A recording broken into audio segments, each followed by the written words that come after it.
Hello class, as we talked about yesterday, today we're going to be learning about Native Americans and their creation stories. So first we're going to learn about a little bit about the oral tradition of Native Americans. First, Native Americans did not use written language. Second, stories were passed down from generations through song and story, which is why music plays a huge role in Native American culture.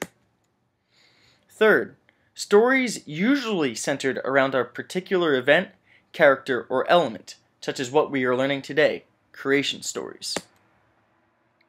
And lastly, there are several different types of stories in the oral tradition. Some are trickster's tales, the gambler, creation, and migration tales.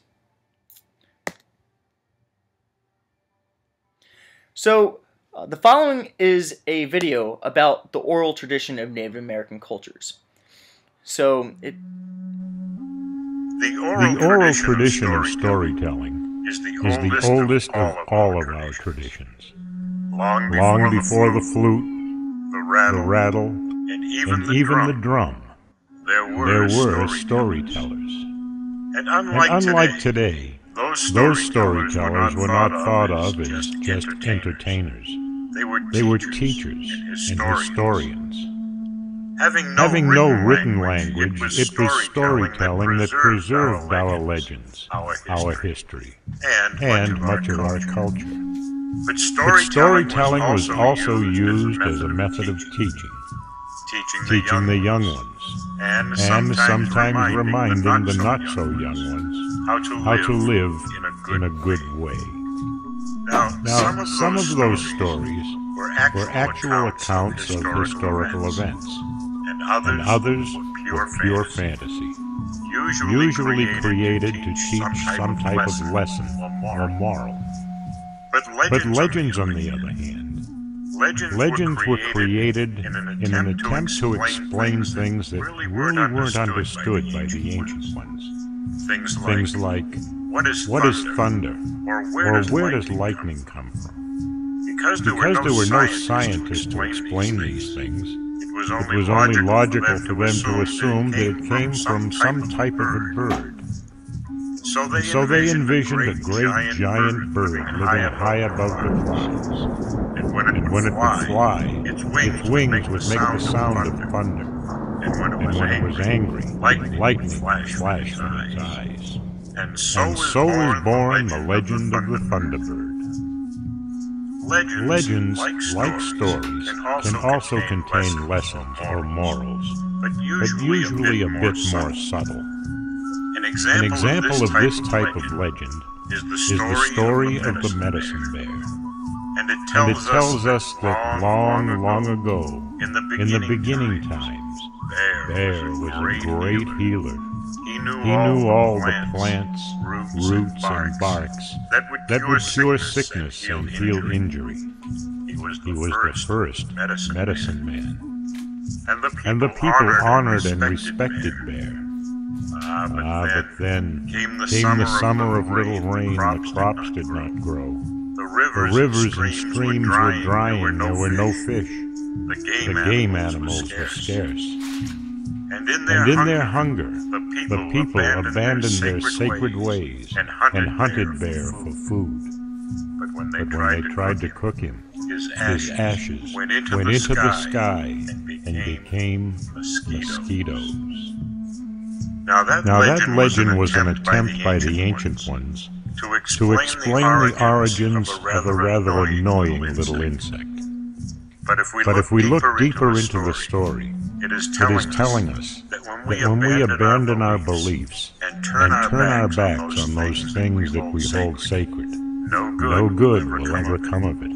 It's also reminding us that the consequences of our actions will be felt for generations to come. And so whenever you have the opportunity to sit with a storyteller, listen to their stories.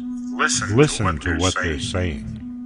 You may just discover a small pearl of wisdom.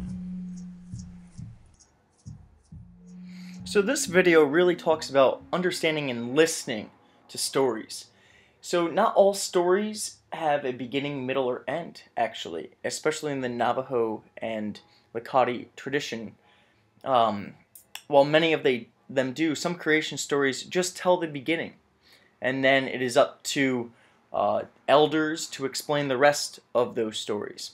So that's just different examples through my research in trying to teach you all about some of these oral traditions. Now we're going to learn more about creation stories, and more specifically, creation stories about Earth and how it came to be. So here we have a song of a Native American tribe just trying to express their culture. And what we're going to do now is explain some of the purposes of creation stories. So first, it is to explain how life and Earth came to be, basically creation. And second, to explain the beginning of other natural phenomena, such as the story about the bear in the last video we watched, animal actions, and religious purposes. So here we have just several characteristics of creation stories. They are talking about divine immortal beings, a significant deliberate action by the gods. So gods have to make an action in order for creation to occur. There is usually a sense of the magical and miraculous. There is also the creation of earth and people from chaos. And there is usually perfection and orderliness as well. And usually animals or people are usually in resemblance to the gods. But at the same time, there is a separation between gods and people. So this resemblance is not actual gods, it is just a resemblance.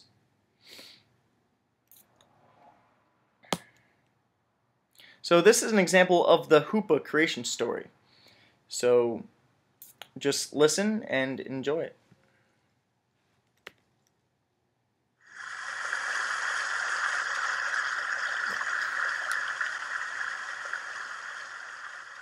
Ninisan no ngaching, iman tuni chinis en ische no nis dikit. Chostse kyunyat nyan yatwing deste. Kikana yamanching nayat nin des. Hai kyunyat nyan ninisan twin diet with tinte. Iman tunye kyunyat nyan hos yaastay. Kat na hat no nat ningan, de kayat dingming. Diho kimal host twet, yat dil yet. Iman tuini at dene, no kya ching, na testi at te, haiman dota do holen nach dao. Hayanonte.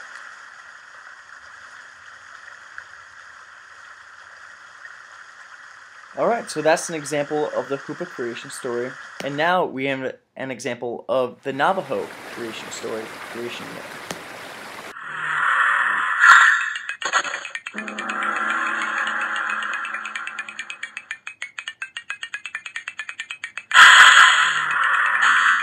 Before this world existed, the first world lay in darkness and emptiness, with the exception of 6 beings. They were first man, first woman, salt woman, fire god, coyote, and Begochiti, the child of the sun. Begochiti first created 4 mountains, white in the east, blue in the south, yellow in the west, and black in the north. But there was still no light. The first beings grew tired of this and decided to leave the first world. At the center of the first world, Begochiti planted an enormous seed, which grew into a tall, hollow reed. He then gathered all his creations and crawled inside. The reed grew out of the first world and into the second. The second world was light and blue. When the first beings emerged from the reed, they found a nicer place to live, but it was already occupied by the cat people. The first beings and the cat people fought for years and years. But in the end, they couldn't overcome their differences. Again, Bego Chitty collected his beings and returned to the hollow reed. The reed grew on and on into the third world. The third world was yellow, beautiful, and full of life. The first beings rejoiced and built camps and had many children. Bego Chitty created rivers and lakes and mountains and all kinds of animals and birds. The first men and women lived there happily. One day, as Coyote was walking along the river, he found a baby, the child of the water monster of the third world. Coyote stole the baby and hid him under his blanket. When the water monster discovered his son was missing, he was furious. He sent vast rainstorms from all directions and flooded the third world. Bego Chitty and his creations ran back to the hollow reed to escape and forced Coyote to give back the baby. But it was too late. The third world was entirely flooded. Finally, the waters rose to the base of the fourth world. Locust helped to carve a hole into the next world, and all of Bego Chitty's creations crawled out to set up their houses again. Bego Chitty created mountains and set the moon, sun, and stars in the sky. This world was not as beautiful as the third, but it became the home of the Navajos. Bego Chitty taught men and women the right way to live, how to plant corn, squash, and beans, and how to give thanks for their harvests. So that's an example of the Navajo creation myth, and as you can see, it is very different than the previous two that we watched. So as we go on today, we're going to be reading several different creation myths from Native American tribes from throughout this country. So I just want you to keep in mind the different characteristics of creation myths, and we're going to dissect these creation myths together as a class.